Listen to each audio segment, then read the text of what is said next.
أعوذ بالله من الشيطان الرجيم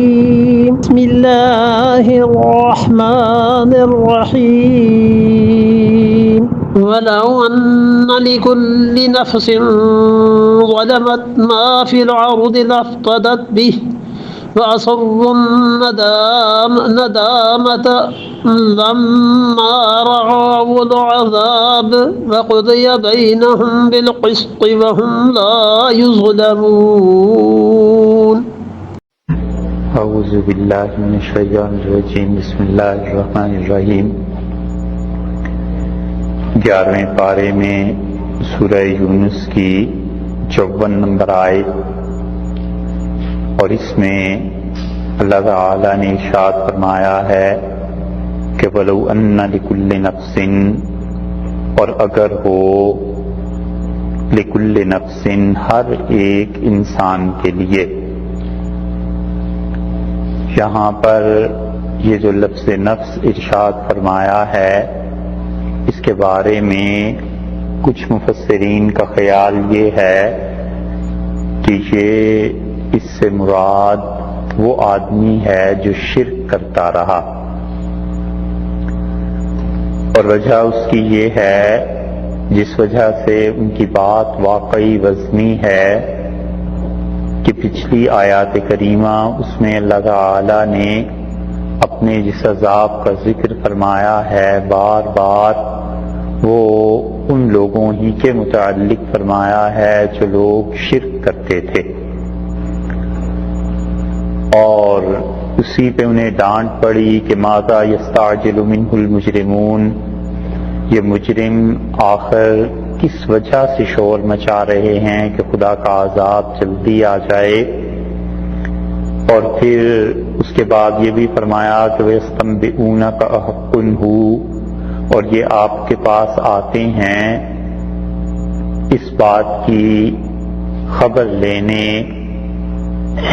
اس بات کو پوچھنے اور اس کی ٹوہ لینے کے لیے کہ کیا واقعی وہ عذاب آئے گا. تو جب پچھلی آیات میں یہ تذکرہ چل رہا ہے تو اس لیے مفسرین کہتے ہیں کہ یہاں پہ نفس سے مراد انسان، اور انسان سے مراد وہ مشرک انسان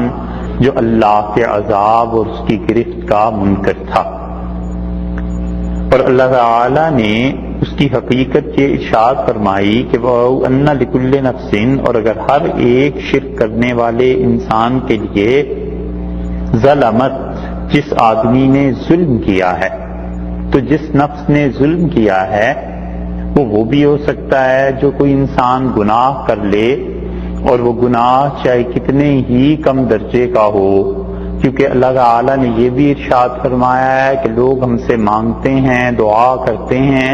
اور یہ کہتے ہیں کہ ربنا ظلمنا انفسنا. یہ دعا اگرچہ سیدنا آدم علیہ السلام کی ہے، اور اس کی توجیہ، اس کی تعویل اپنے مقام پہ، مگر انہوں نے جو لغزش ان سے ہو گئی تھی اسے بھی ظلم سے تعبیر فرمایا. اور ہم لوگ جب مانگیں گے اس دعا کو تو ظاہر ہے کہ لوگ تو گناہ گار پھر ہوتے ہی ہیں، ہر ایک کا اپنا اپنا لیول اور درجہ ہے. جس درجے میں اس نے گناہ کیے ہیں تو وہ وہی مراد ہوگا. اس لیے ظلم کا اطلاق چھوٹے گناہوں پر بھی اور بڑے گناہوں پر بھی. یہاں نفس کے متعلق یہ بتایا گیا کہ ظلمت، جس نے ظلم کیا ہے، اور یہاں پھر ظلم سے مراد شرک ہو جائے گا کہ کہ وہ لوگ جنہوں نے اپنی جان پر ظلم کیا یعنی شرک کیا، ان میں سے ہر ایک آدمی کے لیے کیا ہو ما فی الارض، جو کچھ کے اس زمین میں ہے، جو کچھ کے اس دنیا میں پایا جاتا ہے، سب کا سب اس کے بس اور قبضے میں آ جائے. کہ پہاڑ، یہ سمندر، یہ زمین کے ٹکڑے، یہ بڑے بڑے بر اعظم، یہ سونا چاندی، اس پوری دنیا میں جو کچھ ہے قیامت کے دن اگر کسی بھی ایک آدمی کو مل جائے، یا جس کو اگر فرض کر لیجئے مل جائے، تو لفتدت بے، وہ کوشش کرے کہ اس چیز کو دے کے اللہ کی گرفت سے اپنی جان چھڑائے. وہ یہ تمنا کرے گا کہ کہ اگر آج کے دن میرے پاس اتنا بھی پیسہ ہو، اتنا مال ہو، جتنی میں دنیا چھوڑ کے آیا ہوں، اور وہ میں سارا دے دوں اور اللہ اس کو قبول کر کے مجھے چھوڑ دے، اللہ نے فرمایا یہ بات نہیں ہو سکتی۔ اسی لیے رسول اللہ صلی اللہ علیہ وسلم نے فرمایا کہ کافر اللہ سے قیامت میں جب کہے گا کہ مجھے چھوڑ دے، تو اللہ تعالیٰ فرمائیں گے کہ میں نے تو تجھ سے بہت تھوڑی چیز کا مطالبہ کیا تھا، اور میں نے کہا تھا کہ لا الہ الا اللہ، اس کا تو اقرار کر لے کہ کائنات میرے علاوہ چلانے والا کوئی نہیں۔ آخر کس وجہ سے اللہ تعالیٰ اپنی توحید پر اتنا زور دیتا ہے، اور کس وجہ سے شرک سے خدا کو اتنی نفرت ہے، اور وہ بار بار لوگوں کو کہتا ہے کہ شرک سے بچو اور اللہ کی توحید پہ آؤ؟ بڑی آسان اور سادہ سی باتیں ہیں، اور وہ یہ کہ شرک در حقیقت اللہ کی ذات کو چیلنج کرنا ہے، اور وہ حقوق جو اللہ کے تھے وہ حقوق کسی اور کی طرف منتقل کرنا ہے۔ تو اس پہ اللہ کی غیرت، اللہ کا جوش، جذبہ وہ حرکت میں آتا ہے، اور وہ اس بات کی اجازت نہیں دیتا کہ کوئی انسان اس کی ذات کے معاملے میں ایسے کرے۔ اس کی مثال آپ ایسے سمجھ لیجئے جیسے کہ شوہر کا تعلق بیوی سے اور بیوی کا تعلق شوہر سے ہوتا ہے، اور شوہر اس کی ساری باتیں برداشت کر لیتا ہے، حتیٰ کہ کبھی بیوی زیادہ ہی ہو تو وہ بات بھی کرتی ہے، ہاتھ بھی چلاتی ہے، ان چیزوں تک کو برداشت کرتا ہے کہ زندگی گزارنی ہے، اولاد کا مسئلہ ہے، ہزار مصلحتیں وہ سوچتا ہے، مگر اس کو اندازہ ہو جائے کہ اس بیوی کا تعلق کسی اور سے ہو گیا ہے تو ایک لمحے کے لیے برداشت نہیں کرتا۔ ایسے ہی اللہ ان تمام حرکتوں کو برداشت کرتا ہے جو اس کی مخلوق کرتی ہے، لیکن جب اللہ کے سامنے یہ بات آ جائے کہ رزق میں دوں اور اس کے بعد میری عبادت کی بجائے یہ جو میرا خاص تعلق اور بندے کا تھا یہ اس نے غیروں کے ساتھ جوڑ دیا، سجدہ مجھے کرنا چاہیے تھا، میرے علاوہ کسی اور کو کر رہا ہے، عبادت میری چاہیے تھی، میرے علاوہ عبادت کسی اور کی، تو اللہ کو اس بات پر غصہ آتا ہے۔ اور اسی لیے جب توحید انسان میں نہیں رہتی تو اس کے بہت بڑے نقصانات میں سے ایک یہ ہے کہ انسان ذہنی طور پر غلام بن جاتا ہے۔ اللہ کی توحید انسان کو آزاد رکھتی ہے، اللہ کی توحید انسان میں جرأت پیدا کرتی ہے، اللہ کی توحید انسان میں ہمت پیدا کرتی ہے۔ اللہ کی توحید کا سب سے بڑا نفع یہ ہے کہ انسان کسی کی بھی تعریف اور مذمت دونوں سے بلند و بالا ہو کے سوچتا ہے، اور وہ سمجھتا ہے کہ عزت دینی ہے تو خدا نے دینی ہے، اور کوئی ذلت کوئی تکلیف آئے گی تو وہ بھی میری تقدیر ہے، اور میرا معاملہ ہے لوگوں کے ہاتھ کسی چیز کے مالک نہیں ہے۔ نتیجہ یہ کہ وہ جو جدوجہد زندگی میں کرتا ہے، جو مشن ہوتا ہے، جو کام ہوتا ہے انسانیت کی فلاح و بہبود کے کام، وہ محض اللہ کے بھروسے پر کرتا ہے، اسے کسی کی فکر پرواہ اور یہ چیز نہیں ہوتی کہ مجھے کوئی کھا جائے گا، مار دے گا، بلکہ اللہ ہی پہ بھروسہ کرتا ہے۔ یہ خدا کی توحید کا بہت بڑا پہلو ہے، لوگ جس کو نظر انداز کر دیتے ہیں کہ انسان ذہنی غلامی سے نکل جاتا ہے۔ اسی لیے اقبال نے کہا، شعر تو شاید ان کا کوئی شاید لفظ آگے پیچھے ہو، لیکن انہوں نے کہا یہ ایک سجدہ جسے تو گراں سمجھتا ہے، ہزار سجدوں سے دیتا ہے آدمی کو نجات۔ آدمی ہزار جگہ سجدے کرنے سے بچ جاتا ہے اگر ایک ذات کے سامنے بس سجدہ کر لے۔ تو اس لیے اللہ تعالیٰ نے بتایا یہ مشرک، یہ کافر میرے پاس آئیں گے، اور اگر ان کے قبضے میں ہو کسی ایک آدمی ان میں سے، ہر آدمی کے پاس اگر اتنی زمین جتنی وہ چھوڑ کے آیا ہے یا اپنے اسباب و سامان سمیت اس کے پاس ہو، تو وہ پیش کر دے کہ کسی طرح خدا کی گرفت سے چھوٹ جائے، مگر قیامت کا دن وہ اعمال کی جزا کا دن ہے، وہ ایسا دن نہیں ہے کہ لوگ اس میں عمل کریں اور اس عمل کی انہیں جزا مل جائے، بلکہ دنیا میں جو اعمال کر کے آئے تھے وہ اس کی جزا۔ دو چیزیں کبھی کبھی بالکل ان کی حالت یکساں ہوتی، لیکن جس انسان کو عقل شعور نظر اللہ نے دی ہے وہ سمجھتا ہے کہ ان میں زمین آسمان کا فرق ہے۔ ہنڈیا دیکھ لیجئے، پکاتے ہیں لوگ، اور ابتدا اور انتہا دونوں یکساں ہوتی ہیں۔ ابتدا میں ہنڈیا میں کوئی جوش، کوئی کھولاؤ کچھ نہیں ہوتا،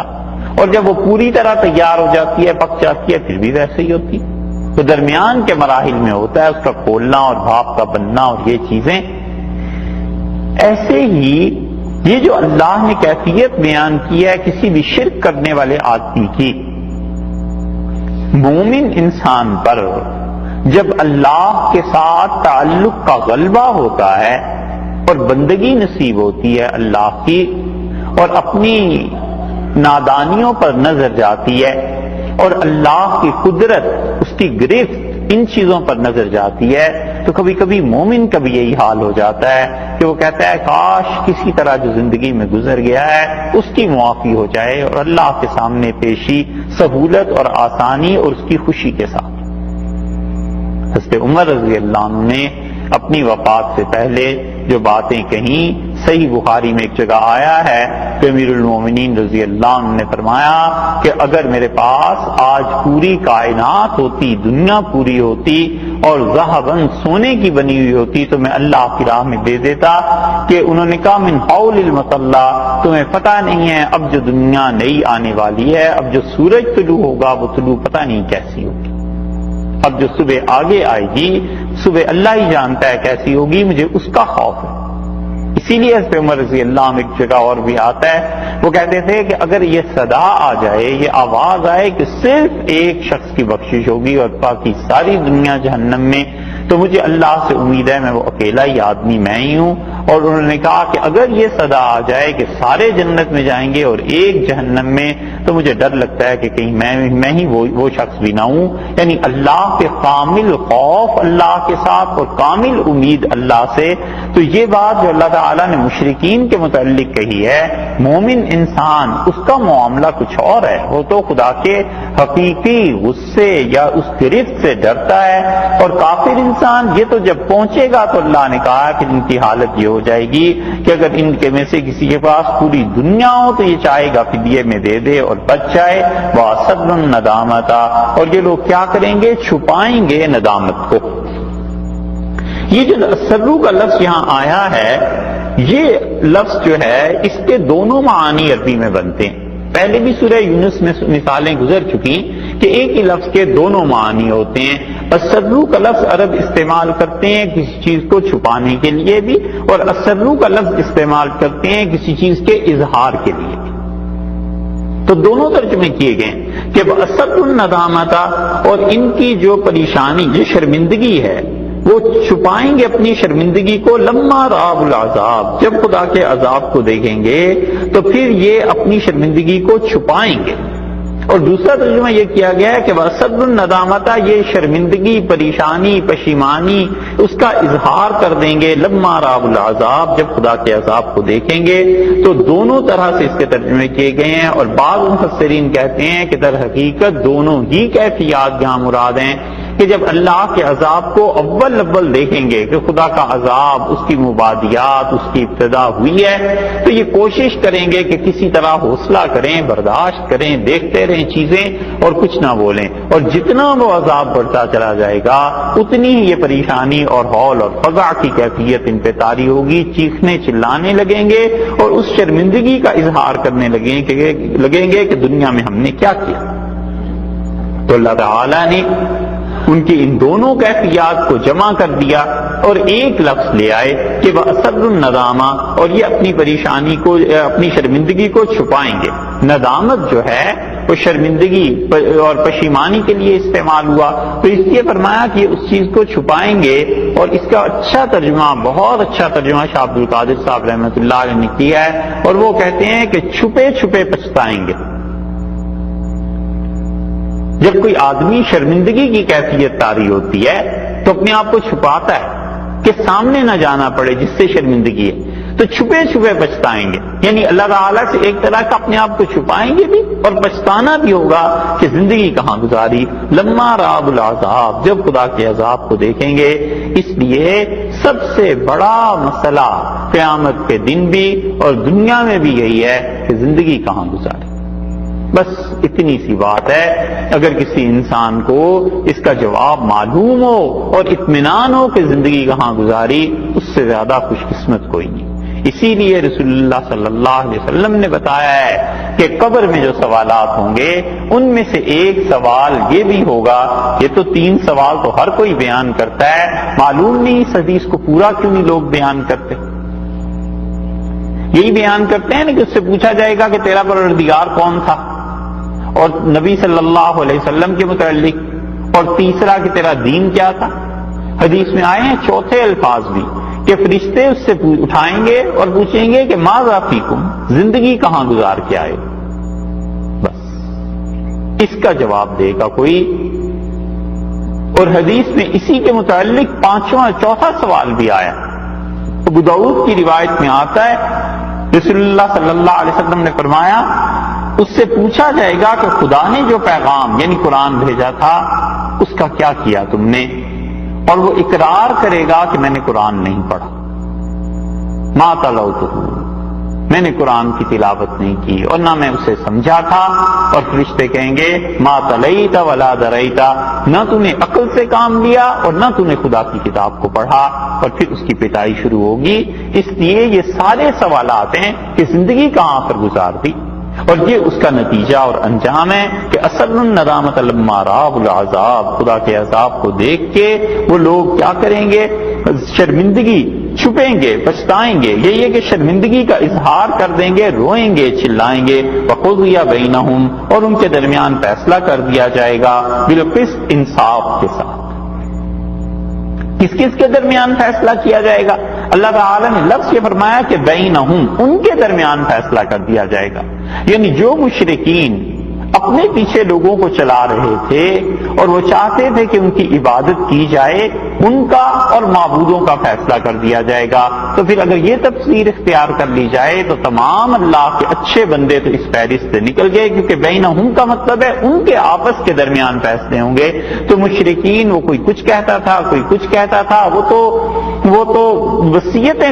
کرتے تھے کہ مرنے کے بعد مجھے بھی بھگوان بنا لینا، میرا بھی کسی طرح نام ہو جائے. اللہ نے کہا ہم سب کے درمیان فیصلہ کر دیں گے، ان کے بڑوں اور چھوٹوں کے درمیان. وہم لا یظلمون، اور بالکل ظلم نہیں ہوگا، کوئی ظلم نہیں ہوگا. اس پوری آیت کریمہ کو اگر آپ دیکھیں تو اللہ تعالی نے ان مشرکین کی جزا میں 4 چیزیں ارشاد فرما دی. ایک تو یہ فرما دیا کہ وَلَوْ أَنَّ لِكُلِّ نَفْسٍ ظَلَمَتْ مَا فِي الْأَرْضِ لَافْتَدَتْ بِهِ، کہ ان میں سے ہر ایک مشرک اگر اسے زمین بھر مل جائے اتنی چیزیں تو اس کو وہ فدیے میں دے دے. دوسری بات وَأَسَرُّوا النَّدَامَةَ لَمَّا رَأَوُا الْعَذَابَ، جب خدا کا عذاب دیکھیں گے تو وہ شرمندہ ہوں گے. تیسری بات قُضِیَ بَیْنَهُم بِالْقِسْطِ، ان کے درمیان بالکل انصاف کے ساتھ فیصلہ کر دیں گے. اور چوتھی بات فرما دی وَهُمْ لَا يُظْلَمُونَ، ہرگز ذرہ برابر کوئی ظلم ان پر نہیں کیا جائے گا. پورے کا پورا اطمینان اللہ نے دلایا ہے کہ مومن ہو یا کافر ہو اسے ہم پہ بھروسہ ہونا چاہیے کہ ہم ہرگز اس میں ظلم سے کام نہیں لیں گے، عین عدل وہاں پر ہوگا.